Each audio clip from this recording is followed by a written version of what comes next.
ఎడతెరిపి లేకుండా కురుస్తున్న భారీ వర్షాలకు మెదక్ జిల్లా టేక్మాల్ మండలం టేక్మాల్ టౌన్లో అర్ధరాత్రి తీవ్ర విషాదం చోటు చేసుకుంది. ఇంట్లో నిద్రిస్తున్న మంగలి శంకరమ్మ అనే వృద్ధురాలిపై ఒక్కసారిగా అర్ధరాత్రి ఇల్లు గోడ కూలడంతో గాఢ నిద్రలో ఉన్న వృద్ధురాలు మట్టి శిథిలాల కింద చిక్కుకొని అక్కడికక్కడే మృతి చెందింది. ఈ విషయం ఉదయం తెల్లవారుజామున కాలనీవాసులు గమనించడంతో ఈ ఘటన వెలుగు చూసింది. మృతురాలి భర్త ఇంట్లోని మరో గదిలో నిద్రిస్తుండడంతో దత్తయ్య ప్రాణాపాయం నుండి బయటపడ్డాడు. మట్టితో నిర్మించిన పెంకుటిల్లు కావడంతో గత కొద్ది రోజులుగా ఎడతెరిపి లేకుండా కురుస్తున్న భారీ వర్షాలకు ఇంటి గోడలు తడిసి పూర్తిగా శిథిలావస్థకు చేరుకోవడంతో గోడ కూలి ఈ దారుణ ఘటన చోటు చేసుకున్నట్లు స్థానికులు అంటున్నారు.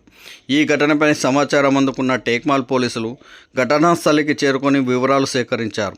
అనంతరం కేసు నమోదు చేసి మృతదేహాన్ని పోస్టుమార్టం నిమిత్తం జోగుపేట ప్రభుత్వ ఆసుపత్రికి తరలించారు. శంకరమ్మ మృతితో వారి కుటుంబ సభ్యులు కన్నీరు మున్నీరుగా విలపిస్తున్నారు. ప్రభుత్వం తమ కుటుంబాన్ని ఆదుకోవాలని వేడుకుంటున్నారు.